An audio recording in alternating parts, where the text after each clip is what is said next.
ይህ የኒውዮርክ የምድር ውስጥ ባቡር ነው። ይህ የለንደን ነው። ይህ ደግሞ የሲኦል ነው።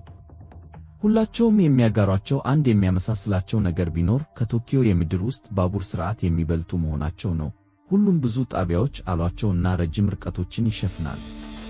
ነገር ግን ቶኪዮ በብዙ እጥፍ የዓለማችን ትልቋ ከተማ ናት። ሌሎቹን የምታሳንስ ሲሆን አሁን ከ37 ሚሊዮን በላይ ሕዝብ መኖሪያ ናት። ከነዚህ ጎዳናዎች በታች የተለመደውን አሰራር የሚጻረር ሥርዓት ይገኛል። በየዓመቱ 3.9 ቢሊዮን ተጓዦችን የሚያጓጉዝ፣ ይህም ከዓለም ሕዝብ ግማሽ ያህሉን የሚተካ የዓለማችን በጣም ሥራ የሚበዛበት የምድር ውስጥ ባቡር ነው። ነገር ግን ይህ ሁሉ የሚከናወነው በተረጋጋ እና ቀልጣፋ መንገድ ነው። የጃፓን ዋና ከተማ ከየትኛውም ትልቅ ከተማ በተለየ ሁኔታ በጥቂት መስመሮች፣ በጥቂት ጣቢያዎች እና በትንሽ ቦታ ላይ ብዙ ሕዝብ በማጓጓዝ የሕዝብ ትራንስፖርት ጥበብን በሚገባ አዳብራለች። በእኛ አስተያየት ይህ የዓለማችን ምርጡ የምድር ውስጥ ባቡር ነው።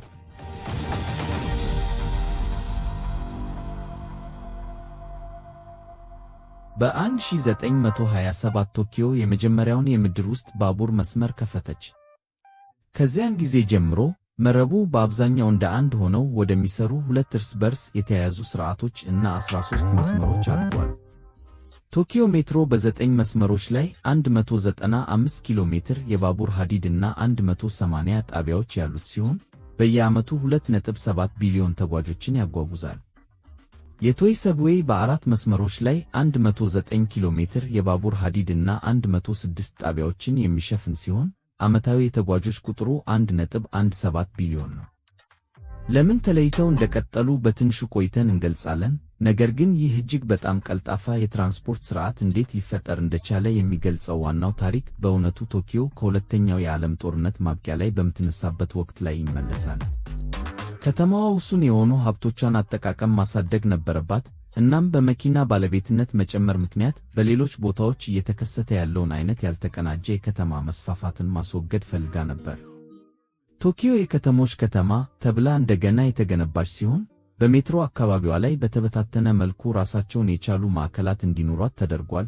እነዚህም ከተማዋ እያደገች ስትሄድ በሰፊ የባቡር መረብ ቀስ በቀስ ሊገናኙ የሚችሉ ናቸው። በ1951 የከተማዋ ሁለተኛው የምድር ውስጥ ባቡር መስመር ግንባታ ከተጀመረ መረቡ የተወሰነ የማስፋፊያ ወይም የመስመር ማራዘሚያ ሥራዎችን የማያከናውንበት ጊዜ የቆየ አልነበረም። ይህም ያለማቋረጥ የምድር ውስጥ ባቡሩን አቅም በመጨመር ዛሬ በቶኪዮ የምናየውን ወጥ የሆነ ከፍተኛ ፍካት ያለው የከተማ ገጽታ አስገኝቷል።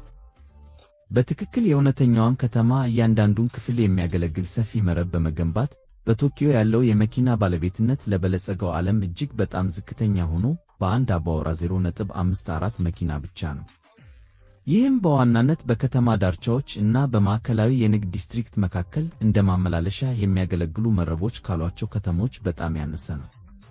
ለምሳሌ እንደ ቺካጎ በአንድ አባወራ 1.12 መኪና ወይም ሳን ፍራንሲስኮ በአንድ አባወራ 1.10 መኪና። ቶኪዮ በምድር ውስጥ ባቡር ሥርዓቷ ውስጥ በቀጥታ የሚያልፉ ባቡሮችን ከሚያንቀሳቅሱ በዓለም ላይ ጥቂት ቦታዎች አንዷ ናት። ይህ ደግሞ ለስኬቷ ቁልፍ አካል ነው። አብዛኛዎቹ ከተሞች እንደ ለንደን ያለውን ሞዴል የመከተል ዓላማ አላቸው። በዚህም የክልል ተጓዥ ባቡሮች እንደ ፓዲንግተን ወይም ዋተርሉ ባሉ ዋና ዋና መለዋወጫ ማዕከላት ላይ ጉዟቸውን ያጠናቅቃሉ። ከዚያም ተጓዦች ወደ ምድር ውስጥ ባቡር ሥርዓት ይሸጋገራሉ። በቶኪዮ አዳዲስ መስመሮች የከተማ ዳርቻ ተጓዥ ባቡሮችን ለማስተናገድ ተበራክተው የተነደፉ ናቸው። ይህም በቀጥታ በከተማው መሃል እንዲያልፉ ያስችላቸዋል። እናም ተጓዦች በሥራ መግቢያና መውጫ ሰዓት በተጨናነቁ መለዋወጫ ማዕከላት ውስጥ እንዲንገላቱ የሚያደርገውን አስፈላጊነት ያስቀራል። ይህ ደግሞ ተጨማሪ የባቡር ሐዲድ ወይም ተሽከርካሪ ሳይስፈልግ ቅልጥፍናን ያሻሽላል፣ እንዲሁም የምድር ውስጥ ባቡሩን ውጤታማ ተደራሽነት ያሰፋል። ከከተማ ዳርቻ የባቡር ኩባንያዎች ጋር የሐዲድ የጋራ አጠቃቀም ስምምነቶችን በማድረግ የምድር ውስጥ ባቡር አዘጋጆች ቀጣይነት ያለው የገቢ ፍሰት ያገኛሉ። ይህም ነባሮቹ መስመሮች ገና ትርፋማ ባልሆኑበት ጊዜ እንኳን በከተማዋ ላይ አዳዲስ መስመሮችን እንዲገነቡ ያስችላቸዋል። ይህ አሁንም በዓለም ዙሪያ ካሉ አብዛኞቹ ከተሞች በጣም የተለየ ነው። እናም ጥገናን እና ማስፋፊያን በከፊል በገንዘብ ለመደገፍ ብልህ መንገድ ነው። ከጅምሩ ልክ ከሁለተኛው የዓለም ጦርነት ማብቂያ በኋላ ይህ ሞዴል የተተገበረ ሲሆን ይህም ከፍተኛ የመተጣጠፍ ችሎታ ያለውና እጅግ በጣም ጥቂት ትልልቅና የተጨናነቁ መለዋወጫ ማዕከላት ያሉትን የመሠረተ ልማት ሥርዓት አስገኝቷል።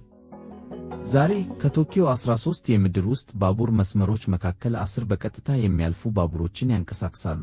ከነሱ የሚገኘው ገቢ የመስመሮቹን ግንባታ እንዲቻል ቢያደርግም፣ አሁን ግን የምድር ውስጥ ባቡሩ አንድ ላይ እንዳይጠቃለል ዋነኛው ምክንያት እሱ ነው። ብሔራዊውም ሆነ የአካባቢው መንግሥት መስመሮቻቸውን ለሌላው አሳልፈው ለመስጠትና ከሥርዓቶቻቸው የሚያገኙትን ቀጣይነት ያለው ገቢ ለማጣት ፈቃደኛ አይደሉም። የራሳቸው አካላት ቢሆኑም በ2000 የጋራ የቲኬት ሥርዓት መዘርጋቱ በቶኪዮ የሕዝብ ትራንስፖርት መረብ ውስጥ የሚደረገውን ጉዞ በጣም ቀላል አድርጎታል እና በ2007 የፓስሞ ስማርት የቲኬት ሥርዓት መተግበሩ ከሲካ ሥርዓት ጋር ተኳኋኝ እንዲሆን መደረጉ ተጓዦች በመላው የታላቋ ቶኪዮ አካባቢ ለመጓዝ አንድ ካርድ ብቻ የሚያስፈልጋቸው መሆኑን አረጋግጧል። የስማርት ቲኬት ሥርዓቶች በእርግጥ አዲስ ነገር አይደሉም። ለንደን ኦይስተር፣ ሆንግ ኮንግ ኦክቶፐስ እና ሲድኒ ኦፓል ካርድ አላቸው። ነገር ግን ቶኪዮ በ2013 ነገሮችን ወደ አዲስ ደረጃ በማሸጋገር ከጃፓን ዙሪያ ያሉ ሌሎች 8 የስማርት ካርድ ሥርዓቶችን እርስ በርሳቸው ተኳኋኝ እንዲሆኑ አድርጋለች። ጃፓን ከዓለማችን የቴክኖሎጂ ዋና ከተሞች አንዷ ናት። ነገር ግን ይህ ቢሆንም የምድር ውስጥ ባቡር ሥርዓቷ ቅልጥፍናን ለመጠበቅ ከማንኛውም ሌላ ከተማ በተለየ በቴክኖሎጂ ላይ የተመሠረተ አይደለም። አሽከርካሪዎች ብዙውን ጊዜ መላውን የሥራ ዘመናቸውን በአንድ መስመር ላይ ያሳልፋሉ፣ ውስብስብነቱን ይማራሉ፣ እንዲሁም በእያንዳንዱ ጣቢያ ከተያዘለት የጊዜ ሰሌዳ በአንድ ደቂቃ ውስጥ ለመድረስ የሚያስፈልገውን ፍጥነት ይጠብቃሉ። ጥገናም ወሳኝ ነው። የሐዲድና የዋሻ መሠረተ ልማት በየሌሊቱ ይመረመራል እና ማናቸውም ጥፋቶች ይታረማሉ። ይህም ሥራን የሚያስተጓጉሉ ዋና ዋና ጥገናዎችን አስፈላጊነት ያስቀራል። በየ4 ዓመቱ የባቡር ፉርጎዎች ሙሉ በሙሉ ይበታተናሉ፣ በእጅ ይመረመራሉ፣ ይጸዳሉ እና እንደ አዲስ እንዲሰሩ ተደርገው እንደገና ይገነባሉ። ተጓዦች ተሞክሯቸውን ለማሻሻል ምን ማድረግ እንደሚችሉ የሚያሳዩ የምድር ውስጥ ባቡር ስነምግባር መግለጫዎች በባቡሮች ላይ እና በጣቢያዎች ውስጥ ተሰቅለዋል። እነዚህ ሕጎች በከፍተኛ ሁኔታ ተገደው አይተገበሩም፣ ነገር ግን አብዛኛው ሕዝብ ለሥርዓቱ ሲል ይከተላቸዋል። ይህ አሁንም ከአብዛኛዎቹ የምድር ውስጥ ባቡሮች የተለየ ነው። ሁላችንም ምልክቶቹ አሉን፣ ነገር ግን በሁሉም ዘንድ አይከተሏቸውም።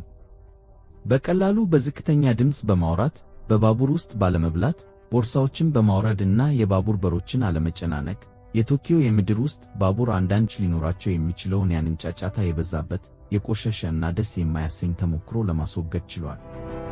ከተማዋ ሰፊ፣ አስተማማኝ እና ለመጠቀም ቀላል የሆነ ሥርዓት ገንብታለች። እናም በቶኪዮ ዜጎች ዘንድ ከፍተኛ ግምት ያገኘ በመሆኑ ከ2019 ጀምሮ የከተማዋ ሕዝብ ቁጥር እየቀነሰ ቢሆንም የተጓዦች ቁጥር ከዓመት ወደ ዓመት ማደጉን ቀጥሏል። ምንም እንኳን በወረርሽኝ ወቅት የተጓዦች ቁጥር ቢቀንስም እና ሥርዓቱ አሁን በቶኪዮ ኦሊምፒክስ ስፍራዎች ዙሪያ ምንም አይነት ተመልካቾችን የማያጓጉዝ ቢሆንም ሁኔታው መሻሻል ሲጀምር ተጓዦች ይመለሱባቸዋል ተብሎ ይጠበቃል። ከወረርሽኙ በኋላ ከተሞቻችን ከምንጊዜውም በላይ ብዙ ሰዎችን ለማንቀሳቀስ በሚታገሉበት ጊዜ የቶኪዮ ሞዴል ሊታይ የሚገባው ነው።